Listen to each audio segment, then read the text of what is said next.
विश्वानि देव सवितर्दुरितानि परासुव यद्भद्रं तन्न आसुव। ओम शांति शांति शांति। ओम श्री परमात्मने नमः। ओम श्री गुरुभ्यो नमः। ओम सर्वेभ्यो नमः। ओम। वैदिक संस्कृति, इसके अंतर्गत हम अध्ययन कर रहे हैं अग्निहोत्र के मंत्रों का।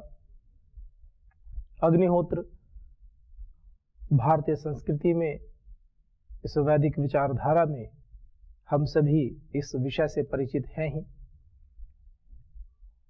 जो यज्ञ किया जाता है प्रातः काल अथवा सायंकाल या दोनों समय, तो उसको अग्निहोत्र कहते हैं। तो उस अग्निहोत्र में प्रयुक्त मंत्रों के अर्थों के विषय में हम अध्ययन कर रहे हैं। और इसी क्रम में हमने मेधा सूक्त के मंत्रों को देखा और महामृत्युंजय मंत्र, जिसकी की समाज में बड़ी मान्यता है कि किसी व्यक्ति की मृत्यु हो रही हो तो महामृत्युंजय मंत्र का पाठ कराते हैं। हालांकि उसका वास्तविकता से कितना उसका संबंध है, ये एक अलग विषय है, मैं इन विषयों में नहीं जाना चाहता। वेद मंत्र तो है, ऋग्वेद का मंत्र है, यजुर्वेद में भी आया है। तो चूंकि वेद मंत्र है, पाठ कराने में हानि क्या है? वेद मंत्र है, करो पाठ, वेद का मंत्र है। लेकिन पूरे जीवन अच्छे कर्म नहीं किए हों और मृत्यु के समय में केवल महामृत्युंजय मंत्र का पाठ करें या उसको सुनने से उनकी सद्गति हो जाएगी, तो ये तो चिंतनीय विषय उन लोगों के लिए भी है। हाँ, लाभ तो हो गई भाई, अच्छा कर्म जब शुरू करे तब ठीक, ना करने से अच्छा है कुछ करना। तो जीवन में यदि नहीं कर पाए तो मृत्यु के समय भी याद आया तो अच्छी बात है, कुछ तो संस्कार बनेंगे ही। तो ये, क्योंकि शुभ कर्म तो हमेशा लाभ देने वाले ही होते, लेकिन पूरे जीवन नहीं किए और मृत्यु के समय में करेंगे, फिर कहेंगे मोक्ष हो जाएगा, ये तो चिंतनीय विषय है। मोक्ष की अवधारणा इतनी सरल नहीं है। मोक्ष है क्या? आसक्तियों से छूटना मोक्ष है, प्राणों का निकलना मोक्ष नहीं है। शरीर पूरा करने के पश्चात आत्मा का इस शरीर से बाहर जाना, ये मोक्ष नहीं है। हमारे शास्त्रों में इसको मोक्ष नहीं कहा गया। मोक्ष है छुटकारा पाना किससे? आसक्ति से। और ये जीते जी संभव है, मरने के बाद तो क्या संभव है?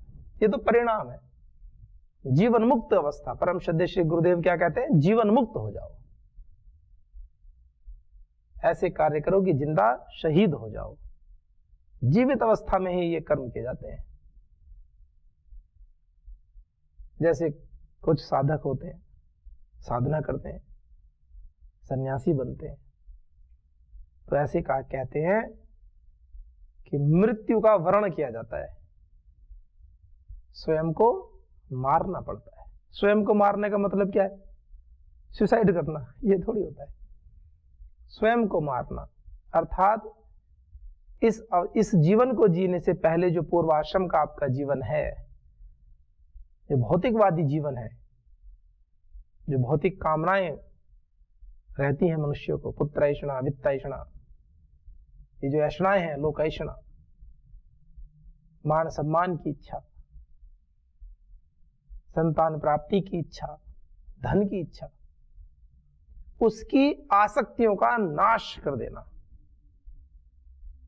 तो क्या सन्यासी दरिद्र होकर के और जगह जगह भटकता फिर? ऐसा ना। अपने परम श्रद्धेय श्री गुरुदेव को देखो, योग ऋषि श्री स्वामी जी महाराज, परम श्रद्धेय आचार्य श्री जी, स्वयं दूसरों को आजीविका के साधन उपलब्ध कराते हैं, लाखों लोगों से अधिक लोगों को रोजगार देते हैं, करोड़ों लोगों का प्रत्यक्ष और अप्रत्यक्ष रूप से लाभ करते हैं। योग से, आयुर्वेद से, स्वदेशी के माध्यम से आजीविका देना एक अलग पक्ष है, और प्रत्यक्ष और परोक्ष रूप से लाभ पहुंचाना समाज में व्यक्ति उनके द्वारा बताई गई विधियों का पालन करके स्वयं को स्वस्थ रख सकता है, तो ऐश्वर्य संपन्न है। तो वहां बात आती है आसक्ति। आसक्ति, आसक्ति का नाश कर दो। और प्रजा, संतान, तो संतान सुख का विषय क्या है? ये ऐन्द्रिक विषयों की बात चल रही है। इंद्रिय संबंधी जो सुख है, जिसको समाज जिसके पीछे पागल हुआ रहता है, उनको मार दो। उनको मार दो का मतलब उनकी आसक्तियों से तटस्थ हो जाओ। तो क्या गुरु शिष्य परंपरा में भी तो शिष्य हैं। पुत्र तो दुख दे भी सकते हैं पिता को, लेकिन शिष्य तो गुरु के लिए सर्वस्व न्यौछावर करते हैं। अपवाद तो सब जगह होते हैं एक दो, लेकिन गुरु शिष्य परंपरा तो बहुत आदर्श परंपरा रही है। जिन गुरु के लिए माता पिता को भी छोड़ा जा सकता है, तो समझो गुरु की महत्ता क्या है। महत्ता तो बड़ी है। भारतीय संस्कृति, वैदिक संस्कृति ये तो बताती है। और वो बड़ी क्यों है? क्योंकि गुरु के माध्यम से भगवान तक पहुंचा जा सकता है, इसलिए बड़ी है। गुरु हमें हमारे जीवन के लक्ष्यों से सीधा साक्षात्कार कराते हैं, अपने अर्जित पुण्यों का प्रताप हमें प्रदान करते हैं, ये उनकी कृतज्ञता है। तो ये विषय, तो इस प्रकार से जब हम विषय देखते हैं, तो भारतीय समाज में, भारतीय संस्कृति में जब पुरुषार्थ करते हैं, मृत्यु की कामना की गई है। तो कहा कि पूर्व मृत्यु को अपनाओ। सन्यासी बनने का मतलब है मृत्यु को अपना लो, स्वयं को मार दो। तो स्वयं को मारने का मतलब है आसक्तियों को मार दो। और यदि प्रारंभिक अवस्था में हो तो साधना, इसको साधन के रूप में स्वीकार करके उस पर कार्य करो। यूं कहते थे भगवान के घर देर है अंधेर नहीं, सरासर झूठ है। भगवान के घर देर क्यों होगी? भगवान के घर अंधेर होने का तो प्रश्न ही नहीं, क्योंकि वो तो स्वयं प्रकाश स्वरूप है। तो ये बात तो सही है, लेकिन देर है अंधेर, देर भी कहां है? देर ईश्वर के घर तो कोई देर नहीं है। देर तो वहां होती है, जैसे मुझे कहीं बाहर जाना है, तो दूर जाना है, दूरी है, तब तो दूर देर लगेगी। आपको यहां से दिल्ली जाना है, मुंबई जाना है, तो देर लगेगी, समय तो लगेगा। लेकिन जो ईश्वर हमारे नितांत समीप है, जो नितांत समीप है, हमारे समस्त अंग अंग में जिसका वास है, इस सृष्टि के कण कण में जिसका वास है, ये सृष्टि का प्रत्येक कण जिस ईश्वर में समाया है, वो हमारे अनुभूतिक जो विषय हैं, हमारे हृदय गुहा में उपस्थित वो परमात्मा, वो अत्यंत सूक्ष्म आत्मा में भी उपस्थित है। ज्ञान का जो सर्वश्रेष्ठ केंद्र है, उससे भी सूक्ष्म और वहां विराजमान है। कहां देर है? देर नहीं है। फिर क्यों कहते हैं समाज में कि देर है अंधेर नहीं? वो हम अपने कर्मों के कारण कहते हैं। भगवान जी को तो वैसे ही बस ब्लेम कर देते हैं कि भगवान के घर कोई किसी प्रकार की देर नहीं है। आप घर जाओ तो भाई, घर तो आप जा नहीं रहे हो, भगवान जी का दोष है। आप घर जाओ, वो ना मिले तब बताओ। आप जाकर के एक बार नॉक तो करो। नॉक करने की भी आवश्यकता नहीं है, उठा के ले जाएंगे। भगवान तो दौड़े चले आते हैं। जब सुदामा पहुंचे भगवान श्री कृष्ण के द्वार पर, तो कैसे आए? दौड़े चले आए। तुम जाओ तो, एक बार पहुंचो तो कि प्रभु मैं आ गया, बस। वो तो तैयार बैठे हैं, आप एक हाथ बढ़ाओ तो आगे, वो तो सहस्र हाथ बढ़ा करके आपका साथ देंगे। हाँ, एक शर्त वो करते हैं, आप हाथ नहीं बढ़ाओगे तो वो भी अपने आनंद में है, क्योंकि वो तो आनंद स्वरूप है, उनको क्या दिक्कत है। प्रेरणाएं करते रहेंगे थोड़ी थोड़ी आत्मा में कि सुधर जा सुधर जा सुधर जा। प्रेरणाएं देते रहेंगे, क्योंकि करुणा करने वाले हैं, चाहते हैं कि हमारा सभी का लाभ हो, हम जीवन मरण के बंधन से मुक्त हो जाए, आसक्तियों से मुक्त हो जाए। थोड़ी थोड़ी आत्मा में प्रेरणा आती रहेगी, गलत कर रहे हो सुधर जाओ सुधर जाओ। कोई ना माने तो ना माने, फिर भुगतो। लेकिन ईश्वर के घर कोई देर नहीं, देरी तो हमारी है और हम अपने दोषों को ईश्वर के ऊपर डाल देते हैं। भगवान के घर कोई देर नहीं है। देर किसे कहते हैं?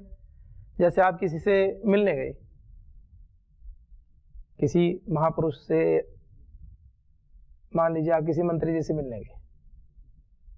मंत्री भी महापुरुष तो होते ही हैं, महान है, इतने सारे लाखों लोगों ने चुन करके उनको भेजा है, महान है तभी तो भेजा है, देश को चलाने के लिए बागडोर उनके हाथ में दी है, तो किसी ना किसी अंश में तो हमसे श्रेष्ठ ही है। ये तो हमारे ऊपर भी तो निर्णय करता है ना, हम किसको चुनते हैं। सारा दोष नेताओं का थोड़ी होता है, भाई नेताओं को भेजने वालों को भी तो दोष है, आपने चुना किसको है। तो महापुरुष तो है ही, आप उनके पास चले जाओ, मीटिंग हॉल में चले जाओ, जहां आपको उनसे मिलना है वहां बैठ जाओ, उनके पास, उनके घर, उनके ऑफिस में जाकर बैठ जाओ, उनसे अपॉइंटमेंट लेकर के, और वो ना आ रहे हो, समय दिया हो 11 बजे का और 11:30 बज गए वो नहीं आ रहे हो, तब क्या कहोगे? देर हो रही है, मंत्री जी के आने में अभी देर है। उसको कहते हैं देर। आप तो भगवान के घर ही नहीं पहुंचे अभी, और कहते हैं भगवान के घर देर है। देर तो तब हो जब आप पूरे सारे कार्यक्रम सेट करके, यम नियम आसन प्राणायाम प्रत्याहार धारणा ध्यान समाधि सारे अष्टांग अंगों का पालन करके, चित्त शुद्ध करके, मन को निर्मल करके, समस्त दिव्य गुणों से युक्त होकर के, कर्मों की आसक्तियों को नष्ट करके, राग द्वेष से मुक्त होकर के आप बैठे हो इंतजार में कि भगवान आ जाओ आ जाओ, फिर वो कह रहे हैं कि अब बैठा रहा, भी आ रहा हूं। एक क्षण की देरी नहीं होती, एक क्षण की देरी नहीं है। आज भी आप जैसे ही ईश्वर के विषय में चिंतन करते हो तो कहा विशते तदनंतरम, उस ज्ञान से तुरंत विशते प्रवेश कर जाते हैं, तदनंतरम उसी क्षण परमात्मा में प्रवेश हो जाते हैं, ऐसे कहा। और क्या होता है फिर?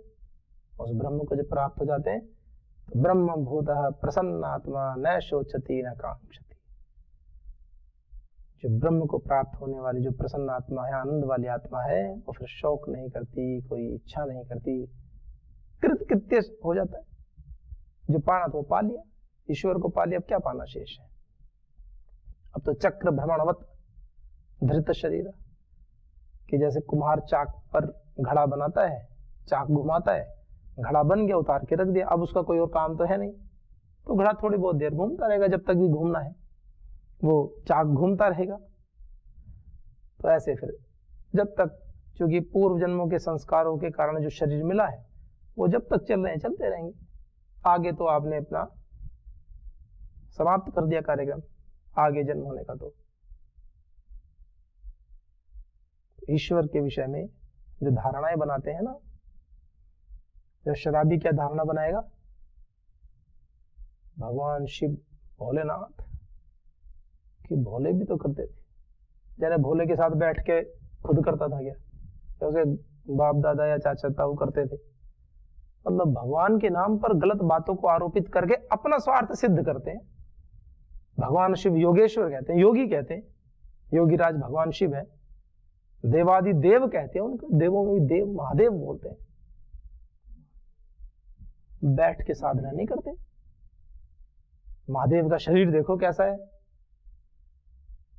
थुल थुल काया हो रखी है, मोटे मोटे। मैं कोई मोटों का विरोधी नहीं हूं, पर पुरुषार्थ करके शिव जी जैसे बन जाओ। जब शराब पीने में, भांग नशा करने में शिव जी को आदर्श बना रखा है, तो उनके जैसा शरीर भी तो बनाओ, उनके जैसा ज्ञान भी तो अर्जित करो, तप साधना भी तो करो। और जब तप साधना करोगे तो पता चलेगा जो शिव जी को भांग और धतूरा और शराब इस तरह की चीजों का जो प्रतीक बना रखा है वो खुद ही छूट जाएंगी। जब आप सत्य पथ पर चलते हो, योगांगों का अनुष्ठान करते हो, तो आपका मन ही नहीं करता इन विषयों की ओर जाने का। तब पता चलेगा कि शिव क्या है, तब अंतः प्रेरणा जागृत होगी कि आप क्या समझ रहे हो। एक जो योगी हैं उनके विषय में कितनी मिथ्या धारणाएं प्रचारित की गई हैं, आप स्वतः दूर हो जाओगे, अंतः प्रेरणाएं होने लगेंगी आपको। ये शुद्ध और सात्विक मन की स्थिति होती है, ज्ञान उतरता है। फिर सत्य का यथार्थ बोध होने लगता है स्वतः अंत प्रेरणा से। ये ईश्वर की कृपा है साधकों के लिए। और जब व्यक्ति ऐसा जीवन जीता है तो अंततः कहा जाता है आप्त दीपो भव, स्वयं ही आत्मा में प्रकाश होने लगता है। आप स्वतः ही बुराइयों से बचने लगते हो, स्वतः ही बचने लगते हो, आपको यथार्थ बोध होना शुरू हो जाता है। ये महिमा है। तो चलिए अभी आगे बढ़ना है, क्योंकि महामृत्युंजय मंत्र की बात आई तो पिछले अंक में इसके विषय में भी हमने स्वाध्याय किया। तो ठीक है, मंत्र का पाठ करना या इसका जाप करना 1000, 2000, 108 जो भी आहुतियां देनी है दीजिए, कोई बात नहीं, कोई हानि नहीं है, हानि कुछ नहीं है। शुभ काम जब प्रारंभ कर दो तभी ठीक है। लेकिन केवल मंत्र पाठ करने से, केवल महामृत्युंजय मंत्र का इस प्रकार अनुष्ठान करने से मोक्ष हो जाएगा, यह धारणा थोड़ी चिंतनीय है। नहीं, इसलिए नहीं कह रहा हूं थोड़े कठोर शब्द हो जाएंगे, लेकिन चिंतनीय विषय है। लाभ तो होगा, ये तो है, करना चाहिए, इसके लिए हानि नहीं है। लेकिन जीते जी अपने कर्म करते हुए युवावस्था से, बाल्यावस्था से ही करो ना। फिर महामृत्युंजय क्यों करते हो? सारा अग्निहोत्र आदि वेदादि वेदानुकूल वेदादि सत्य शास्त्रों का अध्ययन अध्यापन कीजिए, वेदानुकूल जीवन जिए, यज्ञानुकूल कर्म करें, यज्ञ कर्म करें। तो आज का जो मंत्र है और विशेष मंत्र है, क्या कहा? अथर्ववेद का मंत्र है। ओम स्तुता मया वरदा वेद माता प्रचोदयन्ताम पावमानी द्विजानाम आयुः प्राणम प्रजाम पशुम कीर्तिम द्रविड़म ब्रह्म वर्चसम मह्यम दत्वा व्रजत ब्रह्मलोकम स्व। क्या बात है। स्तुता मया कर्मवाच्य का रूप है। संस्कृत भाषा में कर्तृवाच्य होते हैं, जो वाक्य बनाते हैं, ट्रांसलेशन करते हैं, कर्तृवाच्य होते हैं, कर्मवाच्य होते हैं और भाववाच्य होते हैं। तो कर्मवाच्य का रूप है। स्तुता मया, मेरे द्वारा स्तुति की जाती है, की जा रही है, की गई। तो मेरे द्वारा, भक्त कह रहा है, साधक कह रहा है कि मेरे द्वारा स्तुति की जा रही है। स्तुता मया किसकी? वरदा, वर को देने वाले, वर्ण करने योग्य, जो हमें इच्छित इष्ट फल देने वाले हैं। कौन है इष्ट फल देने वाले? तो यहाँ पर वेदवाणी की महिमा है, वेदों की महिमा है, वेद माता की महिमा है, उसके विषय में ये मंत्र है। स्तुता मया वरदा, वेद माता, वो जो वेद माता है, जो वेदवाणी है, वो कैसी है? वरदा, वर देने वाली है, अभिष्ट फल प्राप्त कराने वाली है। और प्रचोदयंताम, प्रेरित करती है, पावमानी द्विजा नाम, जो पावमानी द्विजा नाम, द्विजों को पवित्र करने वाली है। पावमानी द्विजा नाम क्या अर्थ है? द्विज किसे कहते हैं? द्विज, जा मीन्स जन्म लेना, जनी प्रादुर्भाव, द्वि दो बार जन्म लेना किसको कहते हैं? जैसे मनुष्य होता है, मनुष्य प्रारंभिक अवस्था में तो घर परिवार में माता पिता के जैसे घर जन्म होता है, पढ़ा लिखा नहीं है, अपना बचपन में जन्म हुआ, 5-6 वर्ष तक जो सामान्य शिक्षा हुई वो शिक्षा हुई। उसके बाद आचार्य के घर में जाता है, गुरुकुल में आता है, वहां पर पढ़ते हैं तो वेदादि शास्त्रों की शिक्षा दी जाती है, व्याकरण शास्त्र, न्याय दर्शन आदि, दर्शन व्याकरण वेद आदि उपनिषद आदि उनको पढ़ाए जाते हैं। और भी सामाजिक जीवन के लिए उपयोगी विषय समस्त विद्याओं को पढ़ाया जाता है। तो दूसरी बार उसको जब वो फिर ज्ञान से आपूरित होकर के कर्म करता है, तो पहला जन्म तो माता पिता के घर और दूसरा जन्म गुरु के घर, आचार्य के घर, तो इसलिए 2 बार जन्म होता है, ऐसे बोलते हैं। और होता ही है तो द्विज कहते हैं। जैसे पक्षी होते हैं, ये भी द्विज होते हैं ना। जैसे एक बार, जैसे कबूतर है, पहले अंडा देता है, फिर एक बार जन्म हुआ अंडे के रूप में, फिर उसमें धीरे धीरे बच्चा बाहर निकलता है, तो दूसरा। तो मनुष्य को भी ऐसे ही द्विज कहा जाता है, 2 बार जन्म होता है उसका।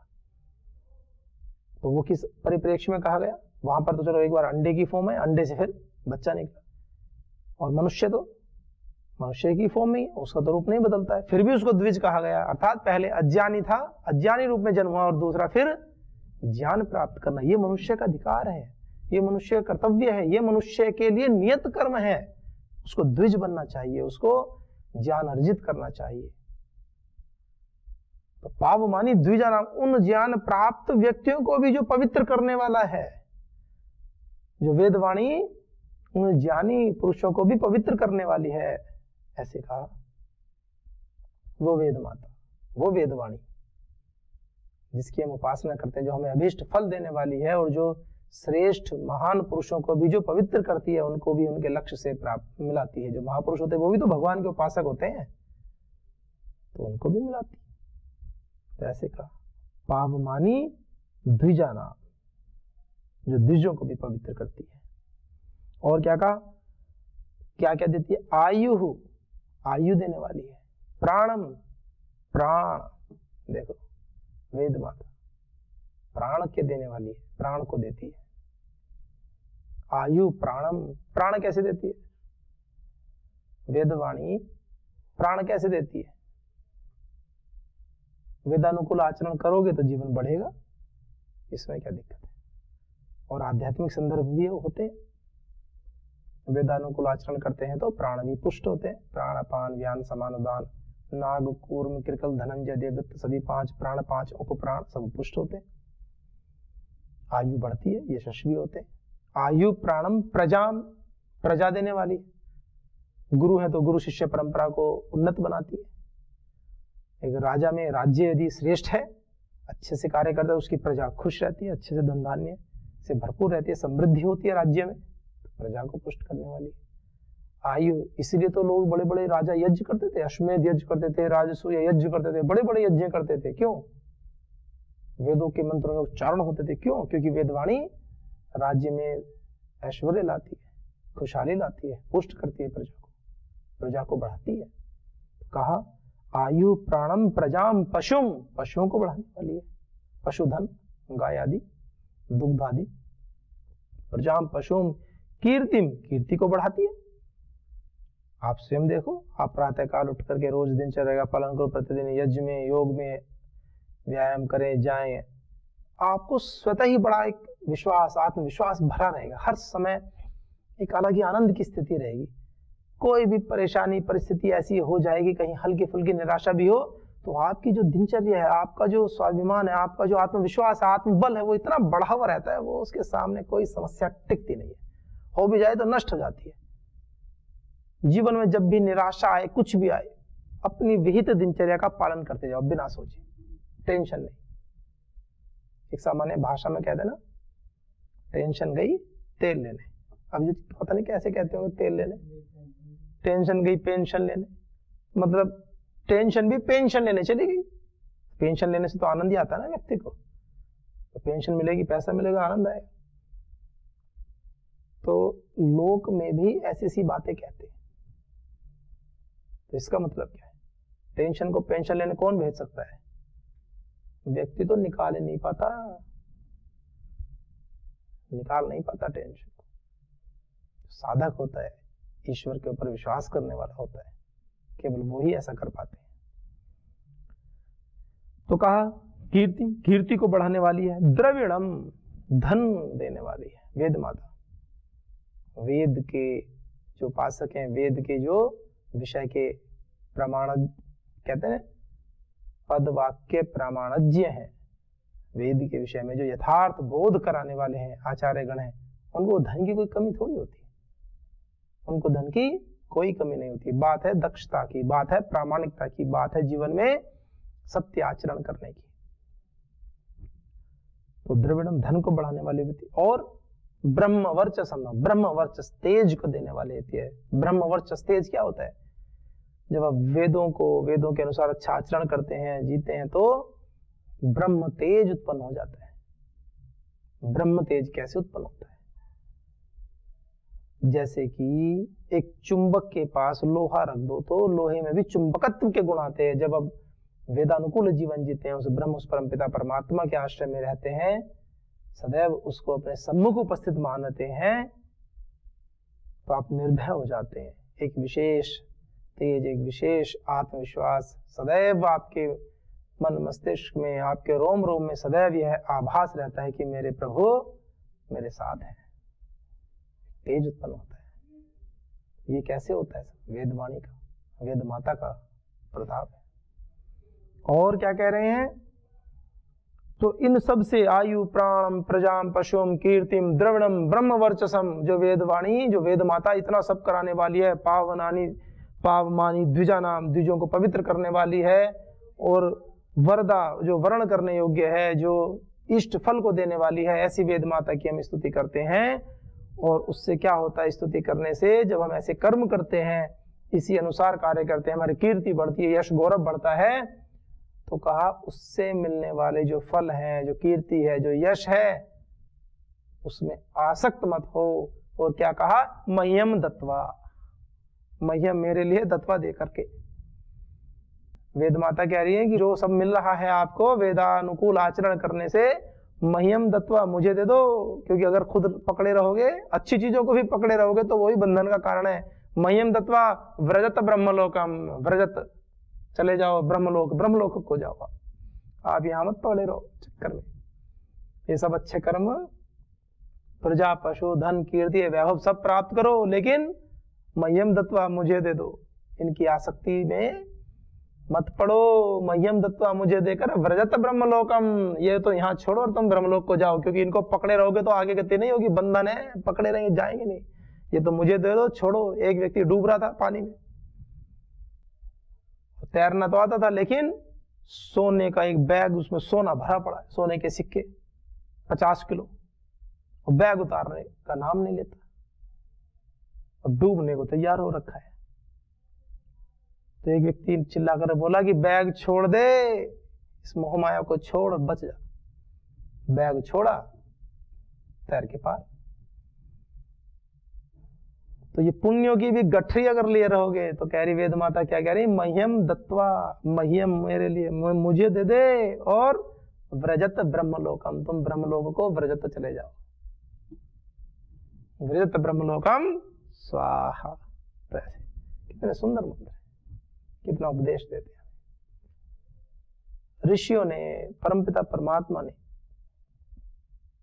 ऐसा क्या है जो अपने पास रखा है? इन मंत्रों को पढ़ते हैं, श्लोक को पढ़ते हैं, ऐसा लगता है कि सब कुछ तो दे दिया है हमें।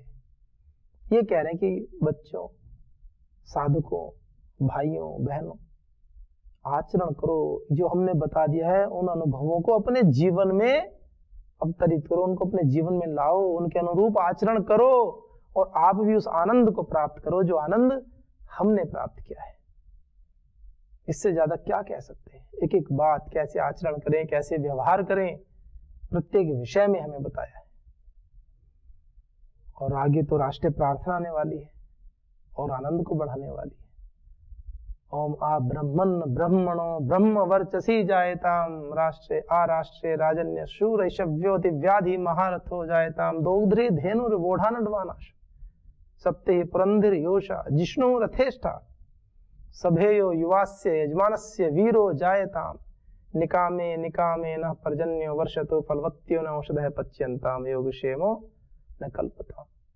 कितने सुंदर व्याख्या है। तो चलिए, वेदों के इन अनमोल मोतियों को धीरे धीरे सहेज कर हम रखें, उनके अनुरूप आचरण करें, उनका प्रयोग करें, और अपने जीवन में दिव्यता का आधान करें। इन्हीं शब्दों के साथ आज के हमको विराम देते हैं। ओम शांति शांति शांति। ओम श्री परमात्मने नमः। ओम श्री गुरुभ्यो नमः। ओम सर्वेभ्यो नमः।